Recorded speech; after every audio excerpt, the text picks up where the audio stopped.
Coucou les vilains. Coucou les vilaines. On espère que vous allez bien et aujourd'hui on se retrouve pour une nouvelle vidéo et ce sera pour le point lecture numéro 74 il me semble. Pas 73? Non, 73 il me semble qu'on l'a fait. Et du coup c'est 74, je vais vous dire ça tout de suite. Qui fait comme raison? Oui c'est ça, c'est 73, c'est pas Maman 74. Du coup on va commencer tout de suite et comme d'habitude on va vous présenter 2 livres chacune, donc au total de 4. Et du coup Voilà. c'est parti. C'est bien, tu sais côté.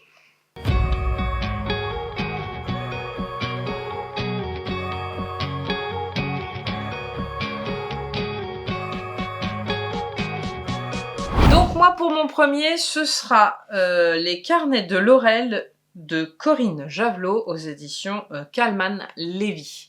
Donc voilà, nous sommes en 1941 à Souillac-sur-Mer et nous allons suivre en fait la famille Leroy qui a 3 enfants, donc Jean-Paul qui est l'aîné, Giverny et la petite cadette qui s'appelle Cora. Donc on est sous l'occupation bien sûr, et puis le problème c'est que à gérer ces 3 enfants là qui ont des caractères un peu bien trempés, on va dire, hein, c'est pas très français ça, mais ils sont bien trempés. Cette famille, enfin ses parents ont un petit peu de mal, en sachant quand même que Jean-Paul va participer donc à tout ce qui est réseau de la résistance, donc il en connaît les dangers, il est bien incrusté, bien imprégné. Nous avons d'un autre côté donc Giverny qui elle avait des aspirations de chanteuse avant-guerre et qui aura envie pendant cette narration de renouer un petit peu vers la fin, surtout quand il y aura la fin de la guerre, puisque c'est un livre en 2 parties. Dans cette deuxième partie, on nous expliquera qu'elle a envie de nouveau à retendre avec ses amours, même si pendant la guerre elle va essayer d'en user un petit peu, je vais vous expliquer après pourquoi. Et il y a Cora, la petite dernière, qui fait un peu des siennes, mais dont on entend parler que plus rarement que les 2 autres.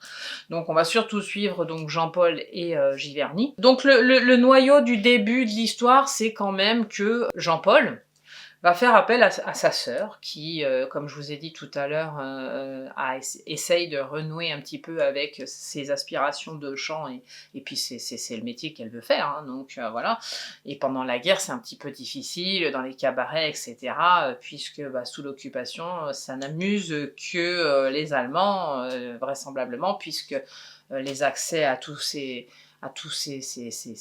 endroits mondains, on va dire, sont assez restreints. Mais elle va essayer quand même de grimper dans son métier, et il va s'avérer que Jean-Paul va lui demander de côtoyer, on va dire, la gente masculine allemande, mais surtout une personne en particulier. Oui, c'est stratégique. C'est stratégique, c'est très risqué. Bien sûr, elle dit non. Parce que oui, elle a peur. Elle lui dit non, moi je suis pas formée pour être genre agent secrète, tu vois. Oui, je suis pas là pour, je sais pas comment on va faire, enfin comment je vais faire pour soutirer des informations à cette personne sans que même il me soupçonne, quoi, quelque part. C'est très risqué. Elle est pas formée, elle y comprend rien, et puis elle a pas envie. Elle n'a pas envie de prendre tout simplement ces risques-là. Au risque de finir par mourir. Voilà, torturée, ou même, on sait que ça peut finir très très mal. Et finalement, avec persévérance, son frère va réussir à la faire changer d'avis. Donc elle va prendre son courage à 2 mains, elle va côtoyer, d'abord ce sera un verre, elle va prendre un verre avec lui, et après ce sera un dîner, et voir plus si affinité. Voilà, on va dire ça comme ça. C'est vrai qu'elle va tomber sous son charme, parce que... Instantanément ? Non, il y aura plusieurs épisodes de rencontres. Ouais. Mais c'est vrai que il est charmant, il ne la juge pas.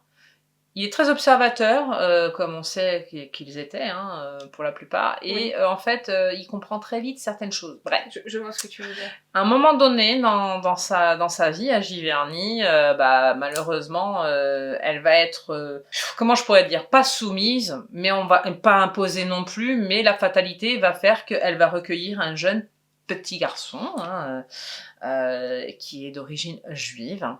Et elle va faire passer cet enfant-là comme son petit-neveu. Et justement, l'officier qu'elle essaye de soudoyer des renseignements va très vite comprendre que c'est pas son petit-neveu, mais ne la dénoncera pas. D'accord, donc elle a quand même de la chance. Voilà, c'est pour ça que je trouve qu'il a une certaine intelligence, et puis je pense qu'il est tombé sous son charme aussi. Voilà, Oui. en fait, ça a été quelque chose, on nous explique un peu quand même, d'assez réciproque. C'est quelqu'un qui a pris son temps avec elle. Pour parler cru, il n'a pas couché tout de suite avec elle, tu vois, donc il a pris son temps, il a appris à la connaître. Voilà, il l'appréciait. etc. Oui. Il l'appréciait tout court. Mais il savait, finalement, est-ce qu'il découvre qui elle est vraiment ou pas? Je peux pas dire. D'accord. Je peux pas dire. C'est ce que je voulais savoir. Je peux pas dire. Donc tout ça, en fait, c'est très prenant au début Oui, parce ça fait un haleine tout de suite. voilà, c'est bourré de secrets, c'est bourré de complots parce qu'on a le côté résistance que Jean-Paul s'affaire à faire. Et c'est vrai qu'on a un peu peur pour ces deux-là, et surtout pour Giverny qui touche quelque chose de très spongieux. Elle rentre dedans, mais elle sait pas si elle va pouvoir s'en ressortir correctement. Et donc c'est très c'est très prenant, on va dire, franchement. Et puis l'écriture fait que cette écrivaine là nous plonge dedans, mais vraiment avec intensité, parce que voilà, comme je dis, on ressent bien le fait que Giverny a très peur de ça et finalement de s'égarer et peut-être d'être tuée à un moment ou à un autre, parce que si elle est découverte. Oui, évidemment. Je vous ai dit qu'il était intelligent, qu'il n'était pas bête, mais fallait... Peut-être que si dans le roman ça avait été un peu plus loin, il y aurait pu se passer quelque chose de beaucoup plus grave. Oui. Bref, je ne vous dirai pas ce qui se passe, ni rien du tout. Sachez quand même que c'est assez dynamique, c'est très intéressant aussi, puisqu'il y a ce petit côté historique là, avec la résistance aussi. Et puis voilà, c'est bourré de complots, c'est bourré de secrets. On ne sait pas ce que vont devenir ces trois-là, de cette famille Leroy là, qui gravissent un petit peu chacun dans leur coin, mais en même temps on se sert des uns des autres. On sait que Cora va revenir à un moment donné expliquer sa situation, et elle reviendra pas seule non plus, donc voilà, il y a des explications familiales qui vont se faire, des rapprochements aussi, puisque la petite dernière, elle a un sacré caractère, elle s'était un peu éloignée de la famille, voilà, on saura pourquoi, etc. Mais elle a aussi un sacré caractère, cette petite. Elle n'a pas la langue dans sa poche non plus. Sachez qu'il y a des moments assez tendres, il y a des moments difficiles, intenses, comme j'ai expliqué tout à l'heure, voilà. Ouais. Mais il y a aussi des moments très durs. Très très durs, parce qu'on sent la tristesse, on sent les choses comme ça. Voilà, parce que c'est à dents de scie, en fait, ce roman, et il est très bien fait pour ça. Et voilà, moi je l'ai beaucoup apprécié, je lui mets 5. C'est vraiment... Je pensais que ça m'embarquerait pas tant que ça. Dès le début, et puis finalement parce que voilà, moi je m'attendais à Laurel. D'ailleurs avant de finir sur ce roman, je vais quand même parler de Laurel, puisque c'est quand même dans le titre du livre. Sachez que Laurel, c'est un être du village qui est très important dans ce roman, donc c'est pour ça qu'il faut vraiment que je vous en parle, puisque c'est un peu l'idiot du village. Vous voyez, mais en fait, il n'est pas si idiot que ça, Laurel, puisque pour la petite histoire, et je ne vais pas trop vous en dire parce que c'est vraiment intéressant de découvrir ce personnage qui gravite surtout autour de Giverny, puisqu'il y a quand même une sorte de petite enquête vis-à-vis des deux. Je ne vous en dis pas plus. Et en fait, le sujet de Laurel, c'est qu'il consigne tout. Ah oui. Voilà, il consigne tout ce qu'il voit. Et il voit des choses pas très jojo. Il est un peu médium? Non, il consigne tout ce qu'il voit. De ses yeux. Ah oui, d'accord, donc il voit des choses qui comme sont pas très... Comme c'est un peu l'idiot du village, tu sais, il est un peu transparent, on va dire, vis-à-vis de certains villageois. Oui, oui. Donc les gens, ils se disent, bon, il est là... c'est pas grave. C'est pas grave. Sauf que lui, il note des trucs importants dans son C'est Laurel. Mais pendant l'occupation, par exemple, tout ce qui se passe dans la résistance, lui, il voit des choses. Donc il les note. Il note tout. Tout ce que font les Allemands, il note tout. Donc vous comprenez bien qu'après, à la période de l'épuration, oui, ça va être important. Ça peut être Bah, ça peut être gênant. Ces carnets sont importants, ouais. Et gênant. Ils dévoilent des choses que tout le monde ne sait pas. Voilà. Et c'est là, en fait, la fin de l'intrigue de ce livre, enfin c'est même le noyau et qui va faire finir le livre, c'est qu'en fait ces carnets sont importants pour Giverny, Jean-Paul, etc. Tous ceux qui ont été intensément impliqués, on va dire, dans cette guerre et dans leurs agissements en fait.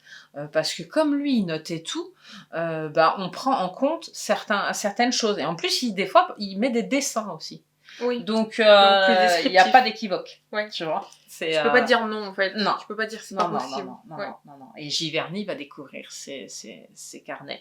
Et il va à un moment donné lui confier, parce qu'il aime beaucoup Giverny, il est en adoration devant elle, limite il l'aime, il l'adule, voilà, Giverny c'est Giverny. Ouais. Et, voilà, il a à un moment donné avec elle, il a cette connivence qui fait qu'il arrive à se dévoiler et il lui confie il lui confie ses petits carnets et il lui fait voir et ça déclenche des bons retardements quoi. D'accord. Donc voilà, Laurel était très important dans ce roman, d'où le titre. Et donc j'en reviens à ma note, je lui mets 5 puisque voilà, j'ai beaucoup aimé l'intrigue et puis l'environnement, voilà, Deuxième Guerre mondiale, tout ça, vous savez que j'aime bien. Bien sûr. Mais là, c'était un peu plus axé sur une espèce de... Ouais, on va dire au départ un peu enquête et puis après on se jouxte à l'épuration et à des découvertes pas très jolies et puis le jugement des autres et pourquoi t'as fait ci, pourquoi t'as fait ça, mais oui mais toi t'es pas moi, toi t'as pas su, tu sais pas ce que j'ai vécu donc tu peux pas juger. Oui j'ai peut-être fait ça mais c'est peut-être pour quelque chose. Donc voilà, il est beau ce livre pour ça. C'est que voilà, on a toujours tendance à dire gna gna gna gna gna, oui, toi t'as pas fait ci, toi t'as pas fait ça. Et aujourd'hui encore plus qu'à cette époque-là, j'ai l'impression. Donc le jugement, des fois, il pourrit les humains et leur comportement, et c'est bien dommage. Et ce livre est beau pour ça. Moi, pour le premier, c'est un début de saga que dont je vais vous parler, et ce sera de Twilight, donc le 1 qui s'appelle Fascination, de Stéphanie Meyer aux éditions Black Moon. Moi j'ai ces éditions Black Moon. Oui. Et donc je pense que ce n'est pas un secret pour personne, nous suivons les aventures de Bella Swan, qui est en fait une simple mortelle qui, par le biais de sa mère qui déménage, va déménager auprès de son père dans une petite ville qui est complètement... Trop perdue. Oui, un trou perdu comparé à ce à quoi elle est habituée et où est-ce qu'elle habitait avant. Et en fait, elle commence à peine à voir ses marques, qu'elle est obligée du coup au lycée, et elle s'y rend avec la camionnette qu'elle a achetée chez... Enfin bref, ça je vous le dis pas, elle a acheté une camionnette là-bas, bon c'est pas le meilleur véhicule du monde, mais bon pour elle ça suffit, donc elle s'y rend. À l'école suffit. Exactement, elle s'y rend, et en fait au lycée elle découvre les Cullen. Les Cullen qui sont une famille... On a tous les images en tête en fait des Cullen. C'est ça. Qui sont blancs comme des cadavres et qui arrivent à l'école. C'est ça, c'est la description qu'on fait d'eux. Ils sont très blancs, ils se distinguent beaucoup trop des autres, ils sont dans leur coin. Et puis ils viennent en clan. Ensemble. Je me rappelle des films, ils arrivent en clan. La personne qu'elle se fait, la pote qu'elle se fait finalement dès la rentrée, en fait lui explique que c'est des frères et sœurs, et en fait elle commence à les citer, Edouard, machin, truc et tout, et en fait Bella reste accrochée finalement sur Edouard. Et en fait c'est là où on comprend bien le titre du livre, qui s'appelle du coup Fascination, c'est que tout au long du livre, parce que je me souviens un peu trop des films par rapport à son sentiment à elle, mais tout au long du livre, on sent qu'elle a cette fascination pour lui, c'est vraiment ce truc presque le regarde comme partout, une obsession, ouais. Elle fait que le regarder. Ouais, en fait, quand moi je me rappelle du film, c'est que quand elle les voit, pour la première fois, déjà, elle est fascinée. Oui, tout de suite, elle a parce cette que obsession elle se dit, mais pour pourquoi eux, ils sont à part? c'est Je ça. pense que dans son regard, elle se dit, mais voilà, déjà, moi, je suis arrivée dans un truc, voilà, Ouais, pas dans un terrible. truc bizarre. Et puis voilà, il y a un petit clan là qui vient, Et qui puis, est ils se super bien connaissent tous. sapé. Ils se connaissent tous, ils sont, même les Cullen, ils sont Ouais. connus de tout le lycée, donc forcément ça l'intrigue encore plus. Moi je me rappelle des regards Oui, c'est ça. qu'elle porte à Edward, sa famille. Je veux dire sa famille, moi, parce que voilà. C'est très bien expliqué dans le livre. Elle arrête pas de regarder ce qu'ils font, ce qu'ils disent, ce qu'ils représentent aussi vis-à-vis des autres. Elle est très observatrice, je trouve, au départ. Très observatrice, ouais. Et c'est peut-être ce qui crée sa fascination. Oui, parce que aussi quand elle commence justement à parler à Edward et tout ça, et que lui dit bah non, en fait il ne vaut mieux pas pour toi que tu me côtoies, etc. Et qu'elle lui dit oui, mais peu importe ce que tu es, j'ai quand même envie de le savoir. On sent que sa fascination finalement va plus loin encore, et qu'elle est prête à certaines choses. Après, c'est de la curiosité, parce qu'en plus, comme elle se fait chier. Ouais, c'est chier. Faut bien le dire, elle se fait chier dans ce village là où son père il crèche. Bien sûr. C'est pas terrible, y a rien, elle connaît personne, à part Jacob. Jacob après. Mais d'abord elle se fait une amie. Mais Jacob, elle le connaît depuis longtemps parce qu'elle le voyait pendant qu'ils étaient en vacances. Oui, mais ça revient après parce qu'il vient pas tout de suite dans le livre. Ben non, mais lui il vient pas en plus à l'école. Et c'est assez marrant, c'est assez marrant justement la façon dont il s'aborde avec Edward, etc. La façon, en fait. Au départ, il l'a tenu un peu à l'écart. Parce qu'il lui explique en fait au début que en fait il veut pas s'approcher d'elle parce que lui aussi est un peu fasciné par elle, etc. Mais qu'il ne s'en approche pas parce que pour lui c'est pas normal de s'acoquiner avec une humaine, parce que lui voilà, c'est un vampire, hein, c'est pas un secret pour tout le monde. Mais elle va quand même vouloir justement ce rapprochement entre eux, et finalement lui il va accepter, tu vois. Parce qu'il veut pas la mettre en danger. C'est ça qui est beau en plus au début, c'est qu'elle pallie en fait son manque dans sa vie tout court. Son père il est H24 au boulot, quand il rentre il se parle pas, rien du tout. Donc en fait, il fait tout le temps à manger, ça aussi ça m'a un humainement peu parlant, bizarre. je pense que d'être attiré, fasciné par ces gens-là fait que ça l'occupe. Oui, et puis voilà, exactement. Et puis voilà, la relation avec son père, c'est pas la meilleure, puisqu'elle a vécu plus avec sa mère qu'avec son père. Ils se connaissent pas, d'abord elle l'appelle pas papa, elle l'appelle par son prénom. Ouais. Par contre, elle lui fait à manger, c'est-à-dire que tous les soirs quand il rentre, il a son repas de prêt, il met les pieds sous la table et il mange. Voilà, c'est vraiment pour ça, c'est sûr, elle est bien et tout. Et puis lui, quand même, Edward, il est cool, quoi, parce qu'au début, il sait ce qu'il est, donc forcément, il y a des tentations vis-à-vis de l'humaine.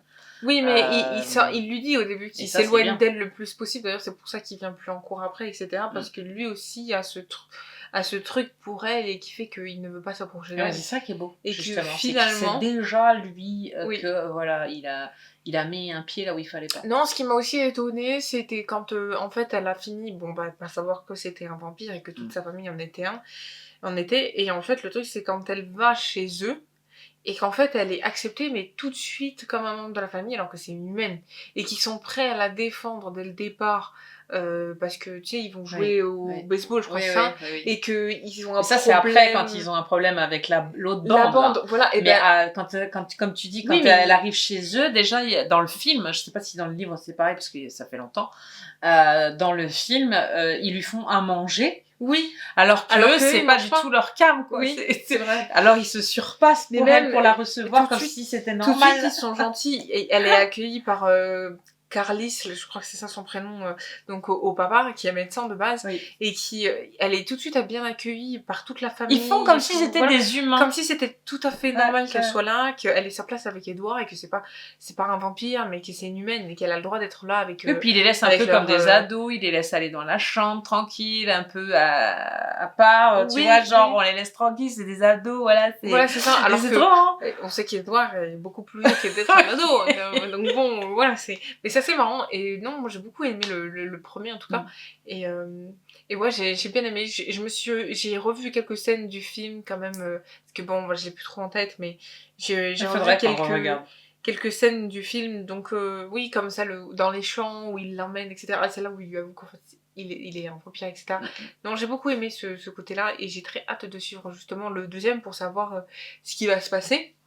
Parce que du coup, je m'en souviens plus trop, puisque je sais que théoriquement, il y a l'apparition aussi plus intensément, on va dire, de Jacob, parce qu'il fait une apparition dans le premier. Jacob, on l'aime beaucoup. Mais il est assez incisif. Parce que dans le premier, c'est quand même lui qui lui dit que les créatures, qu'il y a des créatures qui existent. Oui, mais il essaye de la mettre sur la voie, sur ce qu'il y a d'autre que les vampires, en fait, mais il lui dit pas. Lui comprend que, voilà, elle est très attirée par les Cullen, surtout des doigts. Et en fait, lui, il va essayer de la mettre sur la voie concernant les vampires, et en fait c'est là où elle va se poser des questions et elle va trouver que c'est des vampires. Oui.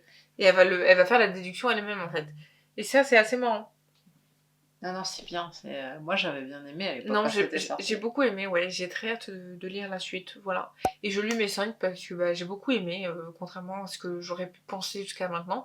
Non, c'est une très belle histoire, j'aime beaucoup. Ça se lit bien. Hein. Et c'est une très belle romance, hein, finalement. C'est un peu classique, on pourrait croire que c'est un schéma classique, voilà, c'est une humaine qui tombe amoureuse d'un vampire. Oui, mais quand même, je trouve que c'est bien amené. Je trouve que, franchement, ça change de tout ce qu'on peut voir. C'est une histoire classique, mais c'est une histoire bien tournée. Voilà. Vous avez des bons livres, hein, des belles sagas. Moi, j'aime bien. Avant, faut pas croire. J'aime bien. Moi, pour mon petit dernier, ce sera Prends toutes les rues qui montent de Muriel Holz aux éditions Presse de la Cité. Donc, nous sommes encore sous la Deuxième Guerre mondiale, hein, donc comme le précédent.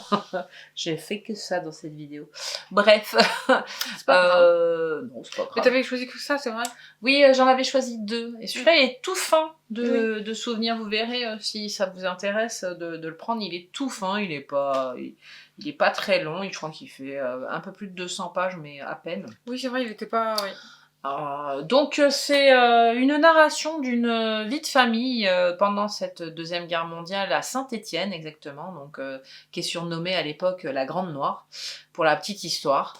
Et c'est vrai qu'elle n'est pas tellement mentionnée à Saint-Étienne pendant cette guerre, donc voilà, c'était pourquoi pas à découvrir. Mais bon, finalement, pour le côté de la ville, j'ai pas appris grand-chose.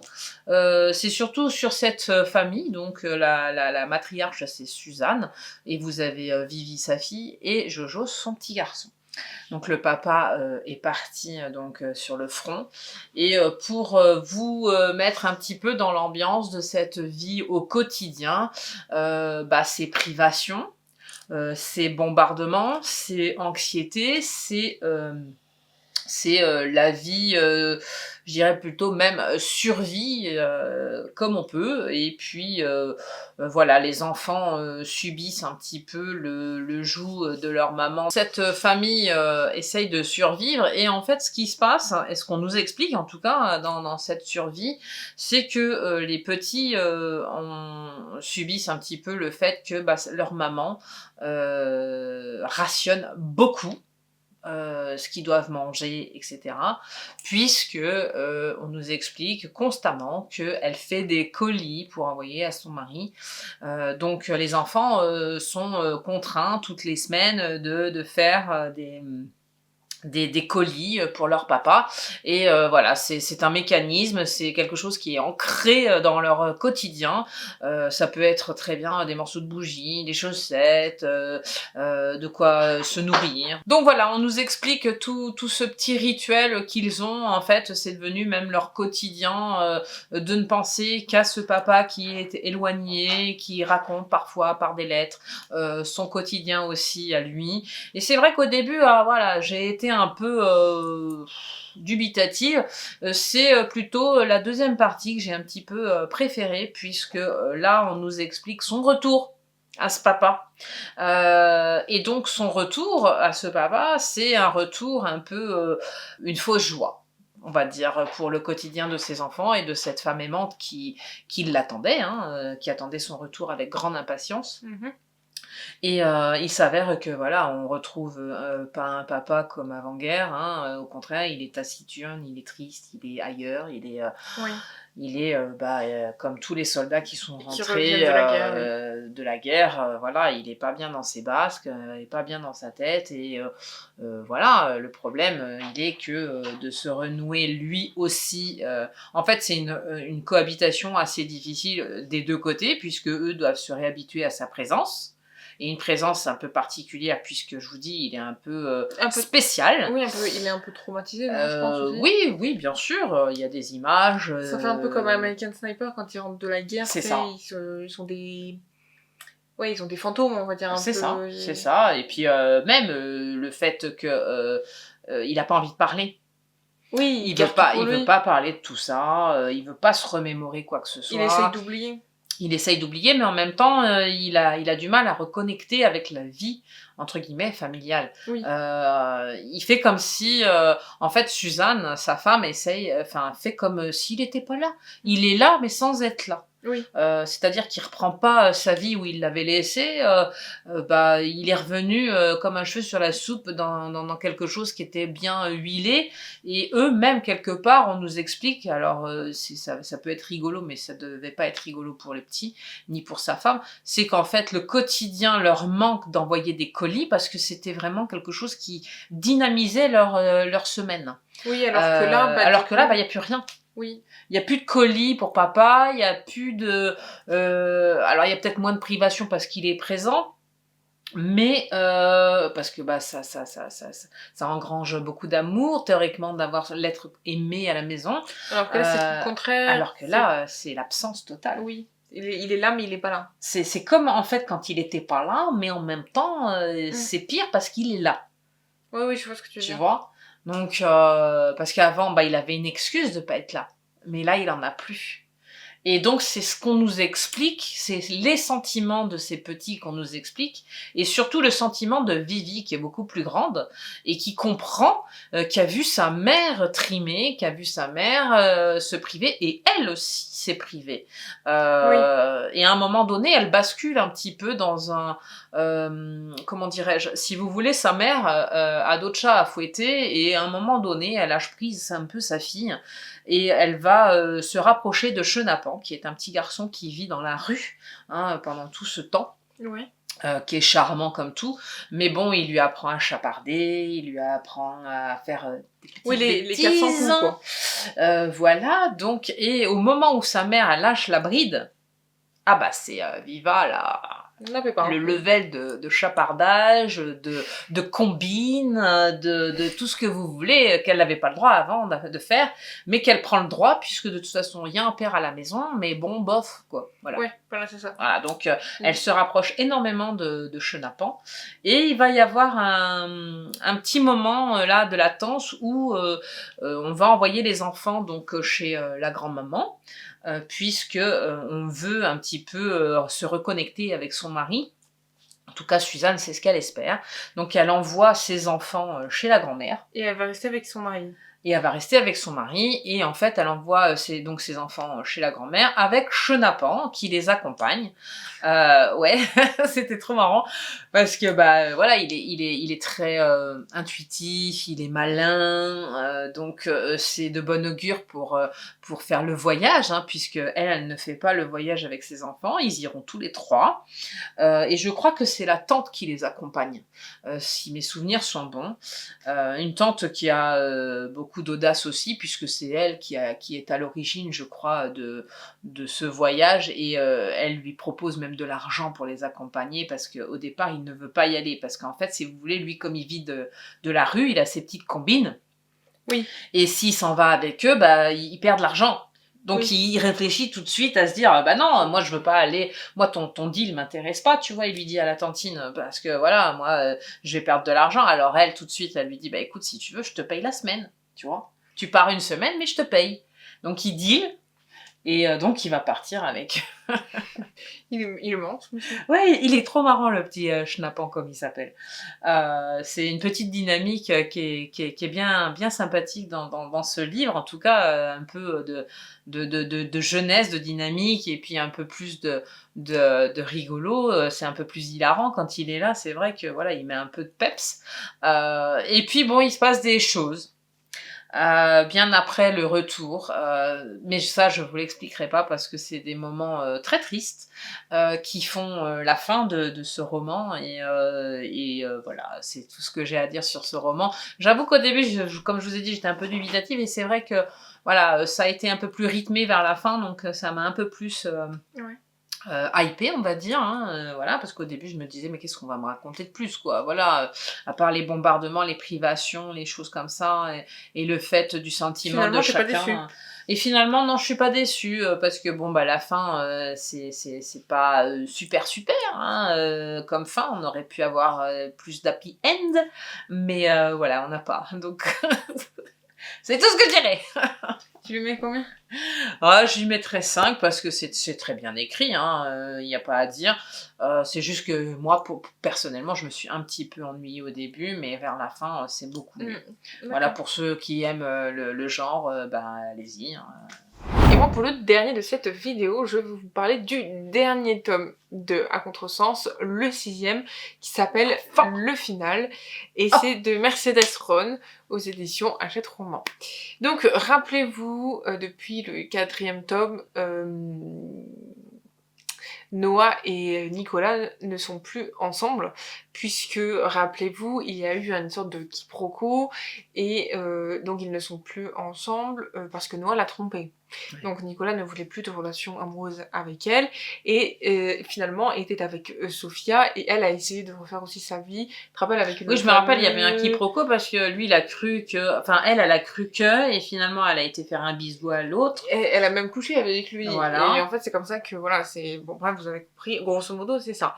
Le 5e, rappelez-vous, elle a essayé de refaire sa vie. Oui. Lui a annoncé qu'il était avec Sophia, donc Ah la oui, mais fameuse meuf. oui, je me rappelle, il venait la titiller parce qu'en fait, il était jaloux, le mec. Oui. Voilà. Oui, parce que là, en fait, on comprend qu'il a quand même toujours des sentiments pour Oui, il en elle, voulait etc. plus. Du coup, elle a été voir ailleurs. Bah, elle a refait sa Exactement. vie, hein, tout simplement. Enfin, refait sa vie, entre guillemets, parce que Non, mais ça a pas été bien loin elle s'est non dit, plus. voilà, il veut plus de moi, bah, je vais chercher ailleurs, hein, voilà. Exactement, Faire ma life. et elle a essayé de passer à autre chose aussi, Bien sûr. et en fait, on apprend justement que dans le 5e, qu'il s'est passé, alors je sais plus si c'est au début du 5e ou enfin au début du 6e ou à la fin du 5e, que quand même ils ont toujours un truc pour eux, et en fait ils finissent par se retrouver un soir et par s'éloigner encore une fois. Voilà, c'est grosso modo c'est ça. Donc c'était le final. Attends. Et donc en fait on arrive dans le 6e, où en fait on nous raconte que ben voilà, ils font toujours leur vie très séparément. Nick habite à tel endroit, elle fait sa vie, elle va à la fac, elle travaille à côté pour pouvoir subvenir à ses besoins, etc. Et en fait un jour, et ben arrive ce qui arrive. Attention, c'est vraiment du spoil puisque c'est vraiment la fin de la saga finalement. C'est que en fait elle découvre que bah, malheureusement elle est enceinte. Alors c'est un peu chelou parce que vous allez dire oui mais elle a 19 ans, elle est enceinte. Oui, malheureusement c'est comme ça, le livre c'est comme ça. Moi aussi ça m'a un peu perturbée parce que c'est encore une jeune femme, elle est qu'aux études, elle est à la fac, elle a même pas 20 ans encore quand elle tombe enceinte en fait. Et en fait on sait tout de suite que ça vient de Nick, tu vois. On sait tout de suite que c'est lui. De toute façon il y avait que lui. Donc, comme j'ai dit juste avant, il y a pas que lui. Donc forcément, voilà. C'est lui le coupable. Donc elle sait très bien que c'est lui le père. Sauf que en fait ils sont en mauvais termes, enfin entre guillemets ils se parlent pas et oui, tout ils se sont pas quittés, voilà. Et en fait ils se voient plus de toute façon. non mais oui voilà, et en fait eux pour eux c'était une erreur, la dernière fois qu'ils se sont vus c'était une erreur, fallait pas recommencer en fait. C'était celui de la fin, enfin ils ont finalisé leur Et en fait le truc histoire. c'est que en fait donc du coup elle apprend qu'elle est enceinte, elle sait que c'est de Nick, sauf que bah en fait elle ne le dit à personne. Sauf à sa meilleure amie, et c'est tout. Genre, c'est tout. Et la meilleure amie balance. Non, pas exactement. Pas exactement. C'est-à-dire qu'en fait, elle qui connaît aussi Nick, puisque elle est avec le meilleur ami de Nick aussi, qui se marie, etc. À travers c'est elle qui se marie. Et justement, en fait, elle va lui dire, il faut que tu lui dises, parce qu'il a le droit de savoir. C'est lui le papa, il a le droit de savoir, machin. Et en fait, elle a peur, parce qu'elle le dit ni à ses parents, ni à lui, il y a que sa meilleure amie qui le sait. Donc c'est une sacrée situation quand même pour une jeune femme. Mais même pour elle, parce qu'en fait elle sait pas si elle doit le garder ou non, au début, donc ça doit être une situation. Et en fait elle finit par décider de le garder, mais avec ou sans lui. Et puis elle peut en parler à personne, comme tu dis, donc c'est un poids sur soi-même. C'est ça. Donc elle finit par le garder, et en fait je crois que c'est 2 ou 3 mois qui se passent. Donc on comprend bien que bah, c'est un peu mort pour le décider de le garder ou non. Elle a, de toute façon, elle a pris ça va commencer à se voir aussi. Voilà, elle a pris sa décision, et en fait, à un moment donné, il se passe quelque chose, et Nick revient finalement, et Nick la prend, voilà. Et je vous ai pas sorti en détail. T'es peut-être pas obligé de te dire comment il va faire. Non, et en fait, la seule chose que je peux dire, c'est que finalement, en fait, quand il le sait, et ben il l'accepte finalement. Il le prend mal dans le sens où il lui a pas dit tout de suite. Oui. Parce qu'elle a attendu quelques mois pour lui dire, parce qu'elle était pas sûre d'elle et qu'elle avait peur de sa réaction à lui. Et en fait, il va juste lui en vouloir un peu pour ça, mais il va lui dire que oui, effectivement, c'est aussi son enfant, donc il assume aussi. Voilà, c'est ça. Est-ce qu'ils finissent ensemble ou pas? C'est un bon garçon, dites donc. Je vous dirais pas. Bah, en même temps, les deux n'ont pas eu de parents. C'est pas pour ça que voilà, tu peux être un bon parent après. Hein. Mais je pense que ça joue aussi un peu, et dans sa façon d'être, ça m'étonnait pas qu'il dise ça en fait, tu vois. C'est pas quelqu'un de foncièrement méchant. Donc, c'était sûr. Maintenant, est-ce qu'ils finissent ensemble à la fin ou pas? Bah, je vais pas vous le dire, parce que sinon je vous spoil la fin. C'est ça. Mais tout ce que je peux vous dire, c'est que le rebondissement du 16e, c'est ce bébé, en fait, qui arrive, comme ça, sans avoir rien demandé, et qui va... souvent, c'est ce qui arrive, hein, et vous qui arrivez va- comme un cheveu sur la soupe. Non, mais qui va finalement les faire retrouver, puisque même s'ils se mettent pas ensemble ou non, ils sont parents. ils sont obligés de se revoir toute leur vie, finalement, puisqu'il y a ce bébé entre deux. Et donc, du coup, voilà, moi j'ai beaucoup aimé la fin. J'avoue que c'est, on va dire, un peu cliché, ce truc de, voilà, elle tombe enceinte. Il fallait une petite dynamique, hein, qui titille. Mais en même temps, en fait, j'ai envie de vous dire, ça passe. Ça passe, franchement, ça passe. J'ai beaucoup aimé ce dernier tome. Je lui mets 5. Et voilà, je vais pas vous en dire plus. Donc t'as clôturé cette saga avec un 5. Exactement. Le final est bon, et puis maintenant, ça change un petit peu. J'ai plus qu'à regarder les films, voilà. Voilà, à finir, parce qu'on avait commencé. C'est ça. La vidéo est maintenant terminée, on espère qu'elle vous aura plu. N'hésitez pas à liker cette vidéo, commenter, à partager, et surtout abonnez-vous à notre chaîne YouTube. On se retrouve la semaine prochaine pour une prochaine vidéo. On vous fait plein de bisous, portez-vous bien, lisez bien, prenez soin de vous. On dirait une rappeuse. Bye bye.